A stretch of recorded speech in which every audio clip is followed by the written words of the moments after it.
തമിഴ്നാട്ടിൽ AIADMKയുമായി സഖ്യം പ്രഖ്യാപിച്ച് BJP 2026 നിയമസഭാ തെരഞ്ഞെടുപ്പിൽ എടപ്പാടി കെ പളനിസ്വാമി സഖ്യത്തെ നയിക്കുമെന്ന് അമിത്ഷാ. സഖ്യം ഉപാധികളില്ലാതെയെന്നും അമിത്ഷാ പറഞ്ഞു. അണ്ണാമലൈ BJP കേന്ദ്ര നേതൃത്വത്തിലേക്ക്, നയനാർ നാഗേന്ദ്രൻ BJP തമിഴ്നാട് അധ്യക്ഷനുമാകും. വിവരങ്ങളുമായി നാഷണൽ ഡെസ്കിൽ നിന്നും ശ്രീജിത്ത് ബാലകൃഷ്ണനാണ് ചേരുന്നത്. ശ്രീജിത്ത്, ഇന്നാണ് ഇപ്പോൾ ഈ നയനാർ നാഗേന്ദ്രൻ BJPയുടെ തമിഴ്നാട് അധ്യക്ഷനാകും എന്നുള്ള വാർത്ത പുറത്തു വന്നത്. എന്തായാലും അടുത്ത നിയമസഭാ തെരഞ്ഞെടുപ്പിലേക്ക് കളം നിറഞ്ഞ് അല്ലെങ്കിൽ ചൂടുറപ്പിക്കാൻ തന്നെയാണോ BJPയുടെ നീക്കം? തീർച്ചയായും സ്വാതി, 2026 നിയമസഭാ തെരഞ്ഞെടുപ്പിൽ കളം പിടിക്കാൻ തന്നെയാണ് BJP തീരുമാനം. അതിൻ്റെ മുന്നോടിയായി തന്നെയാണ് ഇപ്പോൾ ഇന്ന് വലിയ സുപ്രധാനമായ 2 തീരുമാനങ്ങൾ ഇന്ന് BJP പ്രഖ്യാപിക്കുകയാണ്. ഒന്ന്, ആദ്യത്തെ നമ്മൾ നേരത്തെ പറഞ്ഞു കഴിഞ്ഞതാണ്, നയനാർ നാഗേന്ദ്രൻ BJPയുടെ സംസ്ഥാന അധ്യക്ഷനാവും, അണ്ണാമലൈ കേന്ദ്ര നേതൃത്വത്തിലേക്ക് പോവുകയും ചെയ്യും. അതിൻ്റെ തുടർച്ചയെന്നോണം ഇനി ഇത് ഏറ്റവും കൂടുതൽ ഇതിൻ്റെ ആവശ്യം ഉന്നയിച്ചിരുന്നത് AIADMK ആണ്. കാരണം AIADMKയുടെ ആവശ്യമായിരുന്നു അണ്ണാമലയെ BJPയുടെ സംസ്ഥാന നേതൃസ്ഥാനത്ത് മാറ്റി നിർത്തുക എന്നുള്ളത്. അവർക്ക് ഒട്ടും താല്പര്യമില്ലാത്തൊരു നേതാവ് എന്ന നിലയിൽ BJP നിന്നുകൊണ്ട് BJP സംസ്ഥാന അധ്യക്ഷനായി നിന്നുകൊണ്ട് AIADMK ഏറ്റവും കൂടുതൽ വിമർശിച്ച നേതാവ് എന്ന നിലയിലാണ് അണ്ണാമലയെ മാറ്റണമെന്ന ആവശ്യം AIADMK ഉന്നയിച്ചിരുന്നത്. ആ ആവശ്യം BJP കേന്ദ്ര നേതൃത്വം അംഗീകരിച്ചിരിക്കുന്നു. അതിൻ്റെ തുടർച്ച എന്നോണം അണ്ണാമലയെ മാറ്റുന്നു. പകരം നയനാർ നാഗേന്ദ്രൻ എന്ന MLA ഇപ്പോൾ BJPയുടെ സംസ്ഥാന അധ്യക്ഷനായി തീരുമാനിച്ചിരിക്കുന്നു. അതിനൊപ്പം തന്നെയാണ് BJP കേന്ദ്ര നേതൃത്വത്തിൽ നിന്ന് അമിത്ഷാ നേരിട്ടെത്തി തമിഴ്നാട്ടിൽ വെച്ച് വലിയ പ്രഖ്യാപനം നടത്തുന്നത്.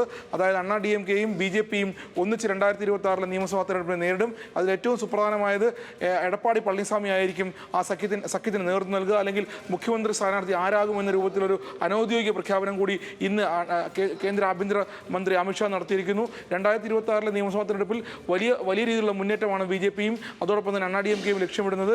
DMKയും TVKയും വിജയുടെ പാർട്ടിയും DMKയും വലിയ രൂപത്തിൽ വലിയ പ്രഖ്യാപനങ്ങളും പ്രചരണങ്ങളുമായി തമിഴ്നാട്ടിൽ മുന്നോട്ട് പോകുമ്പോൾ BJPക്കും DMKയ്ക്കും യാതൊരുവിധ സ്വാധീനവും ഇല്ലാതിരിക്കുന്ന ഒരു അവസ്ഥയിലേക്ക് പോകാതിരിക്കാനാണ് ഇപ്പോൾ രണ്ടുപേരും ഒന്നിച്ച് മത്സരിക്കാൻ തീരുമാനിക്കുന്നത്. അതിൻ്റെ ഭാഗമായിട്ടാണ് ഇപ്പോൾ ഔദ്യോഗിക പ്രഖ്യാപനം നടത്തിയിട്ടുള്ളത്.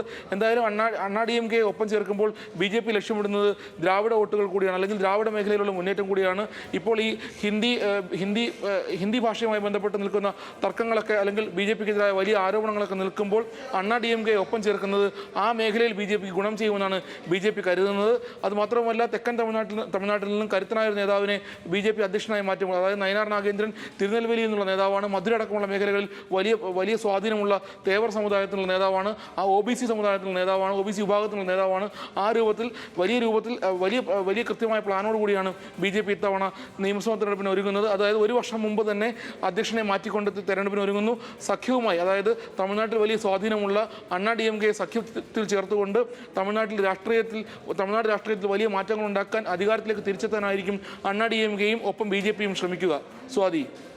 ശരി ശ്രീജിത്ത്, തമിഴ്നാട്ടിലാണ് BJP വലിയ തരത്തിൽ കളം പിടിക്കാൻ ഒരുങ്ങുന്നത് എന്നുള്ളതാണ്. AIADMKയുമായി സഖ്യം പ്രഖ്യാപിച്ചിരിക്കുകയാണ് BJP. അതുപോലെ തന്നെ ഇന്ന് ഇപ്പോൾ BJPയുടെ സംസ്ഥാന അധ്യക്ഷൻ നയനാർ നാഗേന്ദ്രനാകും എന്നുള്ള പ്രഖ്യാപനവും വന്നു കഴിഞ്ഞു.